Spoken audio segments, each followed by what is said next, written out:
अस्सलामुअलैकुम, क्या हाल है आप लोगों के? कैसे चल रहे हैं रोजे? तो आज सुबह नहीं, खैर अभी जब हम ऑफिस आए तो अब्दुल्ला ने एक अजीब किस्म की बात पूछी। अब्दुल्ला ने कहा क्या आधे रोजे हो गए? आई वाज जस्ट थिंकिंग अभी तो हम शुरू हुए हैं भाई, अभी आधे रोजे कैसे हो गए? क्योंकि हम रोज आते हैं ना तो हमें टाइम और स्पेस का वो कॉन्सेप्ट हमारी जिंदगी में खत्म हो जाता है। बिल्कुल खत्म हो चुका। I don't know if we are starting the week today और we are ending the week. वैसे बच्चे जो कि स्कूल जा रहे हैं अभी और रमजान की छुट्टियां, रमजान में मतलब ईद की छुट्टियां नहीं हुई हैं, so I know it's a Monday, so yes, hopefully it's a good Monday for everybody. वैसे Mondays it's a Monday. It's a Monday. So हम एक और भी इसलिए बात है क्योंकि कल का जो इंटरेस्टिंग मैच था ना, particularly भारत वाला, उसमें हमें क्यों खुशी हो रही थी? We were literally, I was literally a bystander in that match. No, मैं बताती हूँ, खुशी और नो खुशी वाली बात नहीं है। मुझे हो रही थी। बड़ा बोरिंग हो जाता है अगर मतलब जीतते चले जा रहे हैं, अनबीटन आप एंड में पहुंच गए और फिर आपने पूरी सीरीज या टूर्नामेंट वो भी जीत लिया, मतलब कोई एडवेंचर नहीं है, कुछ हुआ नहीं बीच में, कोई अपसेट, कुछ ऊपर नीचे कोई चीजें होनी चाहिए। हाँ। तो इसलिए मुझे अच्छा लगा कि इंडिया ने फाइनली एक हार ही लिया। सिर्फ हम ये कहाँ का उसूल है कि सिर्फ हम अकेले अपसेट होते रहे? नहीं और भी लोग आ रहे हैं। सो इंडिया भी अपसेट हुआ, मतलब उन्हें अपसेट शिकस्त हुई। T20 वर्ल्ड कप सुपर 8 मरहला बड़ा दिलचस्प हो गया एक्चुअली। कल पाकिस्तान और इंग्लैंड आमने सामने होंगे, तो ये तो हमने आपको बता दिया। कल के लिए हमारी क्या स्ट्रैटेजी होनी चाहिए इसमें हम आगे चलकर सर्टनली बात करेंगे, लेकिन गुज़श्ता कल की हाँ, उसकी हम बात कर देते हैं कि गुज़िश्ता रोज के मैचेस में क्या हुआ जी। इंग्लैंड और श्रीलंका के मैच में श्रीलंकन टीम फेवरेट नजर आ रही थी, होम ग्राउंड का एडवांटेज भी था, लेकिन इसके बावजूद इंग्लैंड ने श्रीलंका को शिकस्त दे दी। तो ये एक मैच हुआ।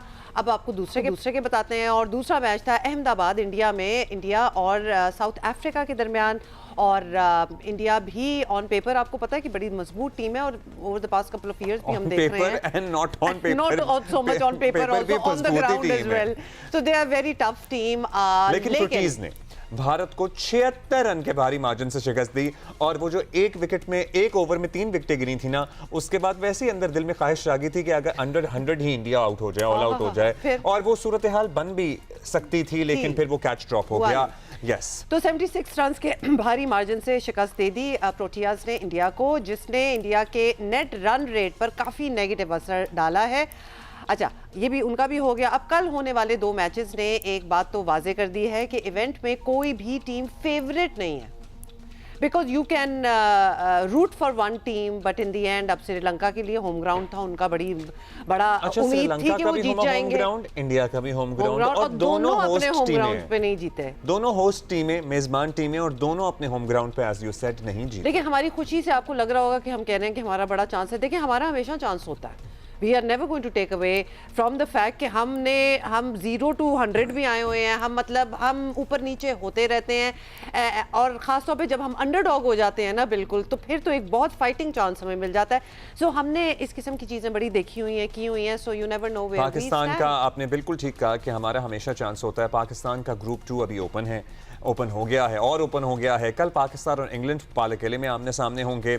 कौमी बैटर साहबजादा फरहान कहते हैं कि अपनी कुव्वत और कमजोरियों पर गहरी नजर है। अच्छा जी, चलें, ये भी आपने सुन लिया। और साथ ही आपको बता दें कि हफ्ते को सुपर 8 मरहले का पहला मैच पाकिस्तान और न्यूजीलैंड के दरमियान होना था, जो कि बारिश के सबब शुरू भी नहीं हो सका। और अगर पाकिस्तान नेट रन रेट पर इन्हिसार किए बगैर सेमीफाइनल में पहुंचना चाहता है तो इसे अपने बाकी दोनों मैच जीतना होंगे, और बड़ी अच्छी तरह जीतना होंगे, कोई थोड़ा बोरा भी नहीं।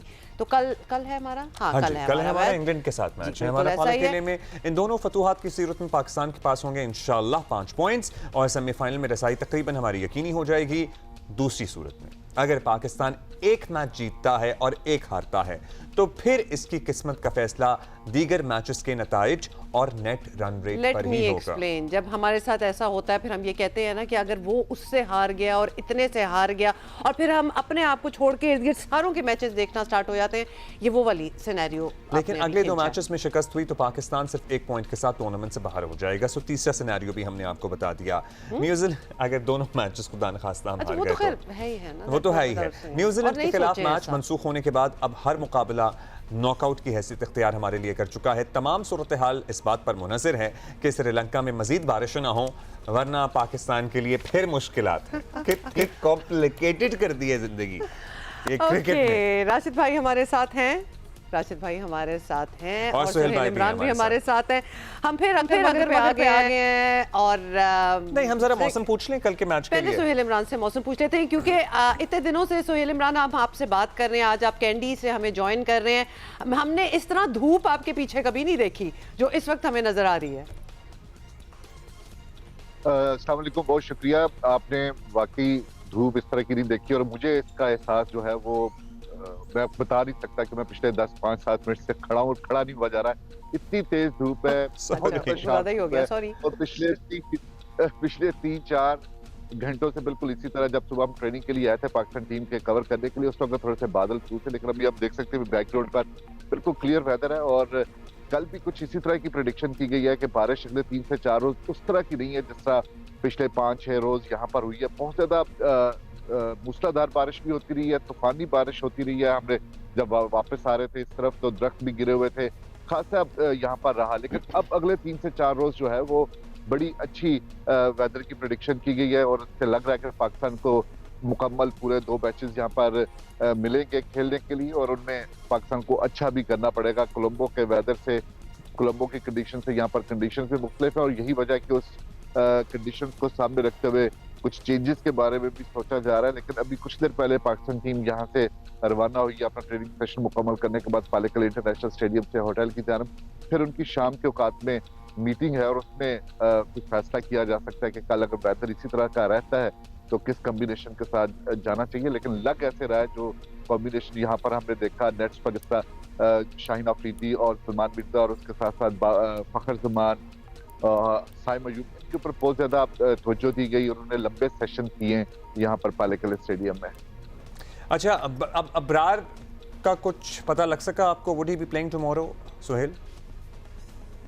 जी अब्दुल्ला, बिल्कुल इमरान का नाम भी मैं लेना चाहूंगा यहाँ पर, क्योंकि जो एक नेट था जो स्पिन बॉलर्स के लिए मखसूस था, वहां पर हमें सबसे ज्यादा बॉलिंग अगर किसी बॉलर करते हुए दिखाई दिए वो इब्रार ही थे। ठीक है। तो कल जो मैच यहाँ पर हुआ था इंग्लैंड का और उसमें भी स्पिनर्स छाए रहे, उसमें भी स्पिनर्स छाए रहे। ये तो सारी बात है, बल्कि ये बात हम राशिद भाई आपसे भी पूछना चाहते हैं कि पहले भी हम बात कर रहे थे, कंडीशन की बात करते हैं, ग्राउंड, पिच, बारिश होना एंड ऑल दैट।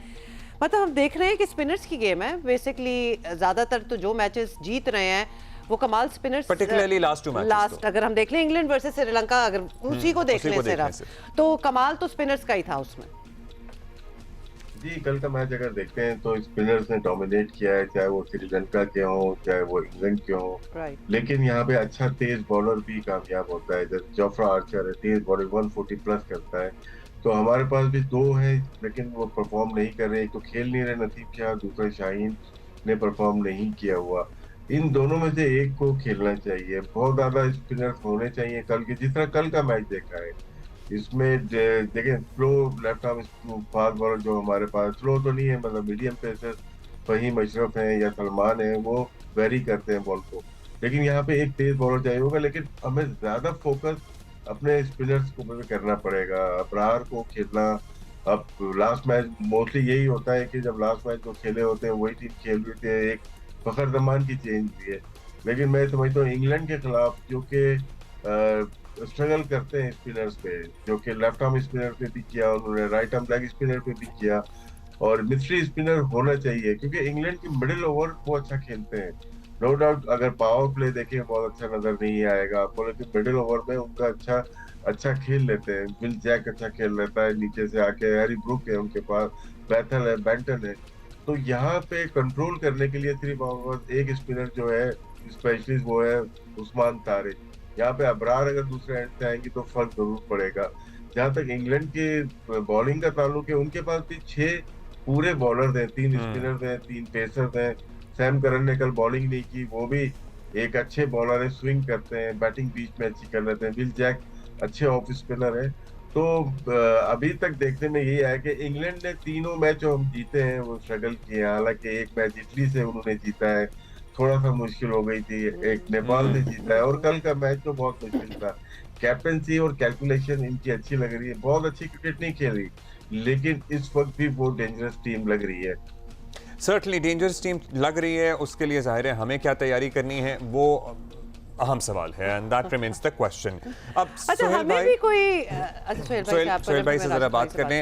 अच्छा सुहेल भाई ये बताइएगा कि बैटिंग लाइनअप के बारे में कुछ खबर मिली है आपको, कोई इनसाइड स्टोरी, कोई स्कूप? मतलब बाबर 4 नंबर पर ही आएंगे, फ़खर आएंगे तो वो ओपन करेंगे साहबजादा फरहान के साथ, या फिर वो नंबर 1 डाउन आएंगे और साइम और साहबजादा फरहान ओपन कर रहे होंगे? बैटिंग लाइनअप हमारा क्या बनता हुआ कल के मैच के लिए नजर आ रहा है? अब्दुल्ला, बैटिंग में तो मुझे तब्दीली ज्यादा कुछ दिखाई नहीं दे रही, लेकिन अब जैसा राशिद भाई ने जिक्र किया, बॉलिंग के शोबे में आप कुछ देख सकते हैं कि उसमें आपको तब्दीली करना पड़ सकती है, लेकिन बैटिंग के शोबे में फ़खर ने जिस तरह आज स्लॉगिंग किया, यहाँ पर एक्सटेंडेड उन्होंने अपनी बैटिंग की है यहाँ पर नेट्स में, तो मुझे तो नहीं लग रहा कि फ़खर जमान जो है वो बाहर बैठ रहे हैं। अब जहाँ तक बैटिंग ऑर्डर के ऊपर आज अगर आप देखें, या उनका माइक हैसन की जो पिछली प्रेस कॉन्फ्रेंस थी जिसमें वो फहीम अशरफ आपको कल आते हुए नजर आ रहे हैं टीम में? जी डेफिनेटली उन्होंने आज बैटिंग भी की है, बॉलिंग भी की है। अब इस बेसिस पे हम फैसला कर सकते हैं क्या? दोनों चीजें होती हैं, इसमें राशिद भाई ज्यादा इनपुट दे सकते हैं। एक राय ये होती है कि जी मैच से एक दिन पहले आप अपने जो जिनको खिलाना होता है आप उनसे ट्रेनिंग कम करवाते हैं, लेकिन दूसरा क्योंकि अब 2 दिन का गैप आया हुआ था तो आपने बॉलर को भी आजमाना, तो ये कोई ये कोई मतलब ये कोई रूल नहीं है, कोई फॉर्मूला नहीं है जिससे हम किसी नतीजे पे पहुंच सकें। राशिद भाई, हमें अगर कोई चेंज करना है अपने बैटिंग लाइनअप में, कल करना चाहिए या बस जो है वही है? अब ये 4 नंबर पे बाबर को खिला रहे हैं, वही एक मौजूद बहस बना हुआ है पूरे पाकिस्तान में, बल्कि हर जगह जहाँ पे क्रिकेट देखी जाती है। अगर उनको पावर प्ले में नहीं खिलाना, उसके बाद तो जगह बनती नहीं है, 6 ओवर के बाद उनकी जगह नहीं बनती, तो वहां पे आप ट्राई कर सकते हैं, नाफे को ट्राई कर सकते हैं, बल्कि फ़खर जमान नंबर 4 पे हो जाए और नाफे को नंबर 5 पे कर दें। मैं नहीं समझता कि उनकी 4 नंबर पे जगह बन सकती है। तो ये अब कैलकुलेशन इन्हीं की है, जिस तरह प्रेस कॉन्फ्रेंस में भी उन्होंने यही कहा कि जब 10 ओवर हो जाते हैं, 11 ओवर हो गए तो उसकी जगह बनती नहीं है। तो एक कैप्टन हो जाए या आपका हेड कोच हो जाए, वो कॉन्फिडेंट नहीं है। हम लोग जितने भी बैठे हुए, मैं हर जगह सुन रहा हूँ, सबका भी यही ख्याल है कि बाबर 4 नंबर नहीं खेल सकते। तो अगर तो खिलाना ही है तो नंबर 3 पे क्यों ना ट्राई करके वो देख रहे हैं, एक ये चेंज हो सकती है। अदरवाइज टीम तकरीबन वही लग रही है, फ़खर जमान एक चेंज है, वही आएंगे। और हुमा कह रही थी कि फहीम अशरफ की जगह उन्हें अभी समझ मतलब हम सोच रहे थे कि बाबर को तो वी अंडरस्टैंड, हाँ अब्रार आ जाए फहीम की जगह, बिल्कुल आना चाहिए अब्रार को।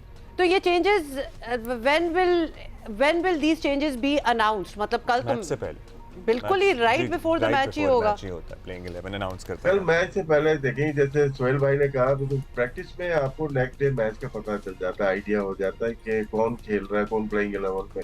हाँ, कोई इंजरी हो जाए तो वो फोर्स चेंज आ जाती है, अदरवाइज जो जाते हैं जितने भी हमारे गए में लोग कवर करते हैं। अच्छा राशिद भाई, आपने कल इंडिया का मैच देखा, और अगर आपने देखा है, मतलब obviously it's a very strong team, क्या आपको लगा? पता नहीं हमारे घर में क्यों एक्साइटमेंट थी इंडिया के मैच के दौरान। एक्साइटमेंट भी छोड़ दें, लेकिन टेक्निकली अगर हम एक्चुअली देखें, और जिस तरह राशिद भाई आपने देखा होगा, क्या where did they go wrong? देखिए, प्लेइंग 11 उनकी अच्छी नहीं, मतलब उनके जो अक्षर पटेल या कुलदीप यादव तो आप बाहर नहीं कर सकते थे। और यहाँ पे गुजरात में ये फाइनेंशियल उसके लिए कराते हैं मैच के ज्यादा से ज्यादा क्राउड आए, ये इनके लिए बहुत अच्छा स्टेडियम नहीं रहा। अगर हम आईपीएल के मैचेस देखते हैं, 200 प्लस चेज होते हैं यहाँ पे, यहाँ ब्लैक सॉइल अमूमन यूज करते हैं। इंडिया जब भी खेलती है, या आईसीसी का इवेंट है, वो ब्राउन या रेड सॉइल पे ज्यादातर खेलती है, ड्राई हो जाती है, टर्न ज्यादा होती है। ये अगर हम मिलर की बात कर रहे हैं या साउथ अफ्रीकन, सारे प्लेयर आईपीएल में खेलते हैं, और इस ग्राउंड तो होम ग्राउंड है उनका एक तरह से। तो वो इनकी प्लेइंग 11 और गुजरात में मैच, और इंडिया की बैटिंग लाइनअप जब जीरो करना शुरू हुए, आपके अभिषेक हो गए या ईशान किशन है, तिलक वर्मा है, तीनों लेफ्ट हैंडर है, तो मेरे ख्याल से साउथ अफ्रीका ने टारगेट अच्छा किया। 55 डॉट बॉल खेली है इंडिया ने, और तमाम फास्ट बॉलर ने स्लोअर 150% किए, जो कि नई चीज अगेंस्ट इंडिया लेके आए। फुल लेंथ बॉल किए, आगे बिल्कुल यॉर्कर टाइप की या स्लो की है, जिसमें डिसीव किया उन्होंने यार। मैं मतलब कि ये उनकी वर्किंग है, जो कि किसी भी बड़े इवेंट में साउथ अफ्रीका करती है। वर्ल्ड टेस्ट ये तो बाकी टीमों के लिए सबक है ना कि बैटिंग ऑर्डर, बैटिंग आपकी जितनी भी डीप हो जाए, अगर नहीं अच्छी होगी तो फिर you can't win the match. इस पे क्रेडिट जाता है उनकी स्ट्रेटेजी का। साउथ अफ्रीका जिस तरह से प्लानिंग करके आ रहे हैं, वर्ल्ड टेस्ट चैंपियनशिप ऑस्ट्रेलिया जैसी टीम को हरा दिया उन्होंने टेस्ट मैच में लॉर्ड्स में, तो वो बहुत वर्किंग कर रहे हैं। टेस्ट मैच मैचेस देखे, इंडिया को इंडिया में हरा दिया, तो उनके प्लेयर्स तो हैं, लेकिन जो चीज वो अप्लाई करना चाहते हैं अपने प्लेयर के थ्रू, वो उसको कर रहे हैं, अपने अप्लाई कर रहे हैं उनके प्लेयर। दूसरे ममालिक के थोड़ा सा कोशिश करते हैं अपनी तरह की क्रिकेट खेलें। अगर मार्क एंसन को, या कल आपने देखा होगा मार्करम ने पहला ओवर किया और उसके बाद एक विकेट लेके वो हट गए, ये उनकी प्लानिंग का हिस्सा था। अगर विकेट मिल जाए तो हमारे 3-3 ओवर कर जाते हैं दूसरे ममालिक में, सिर्फ हमारे यहाँ नहीं। तो वो स्ट्रिक्ट रहते हैं अपने प्लान के ऊपर कि आज हमारे ये प्लान देके दिया है, हम इस पे स्ट्रिक्ट रहेंगे, इसको एग्जीक्यूट करेंगे। यही उनकी कामयाबी है। और साउथ अफ्रीका के मिडिल ऑर्डर जिस तरह से खेली, 20 पे 3 आउट हो गए थे, और उसके बाद ब्रेविस ने और मिलर ने 90 प्लस की पार्टनरशिप और रन रेट को तेज रखा उन्होंने। ऐसा नहीं है कि अब इंडिया के लिए जरूरी है कि साउथ अफ्रीका सारे मैच जीते। अगर एक मैच भी हारता है तो नेट रन रेट के ऊपर आ जाएगा, जिसमें इंडिया 2 मैच जीतने के बाद भी बाहर हो सकता है। अच्छा, इंटरेस्टिंग। बड़े ये देखिए, हर कोई अगले पे डिपेंडेंट है कि कौन जीते कौन हारे। एब्सोल्युटली। अच्छा सोहेल इमरान, फाइनली ये बता दें मौसम का अगेन कल क्या फोरकास्ट है, क्या इसी तरह ही रहेगा, या कैंडी में भी ऑब्वियसली हमें पता है हर जगह ही बारिश वैसे तो वहाँ होती है, लेकिन इस हवाले से फोरकास्ट क्या कल तो क्लियर है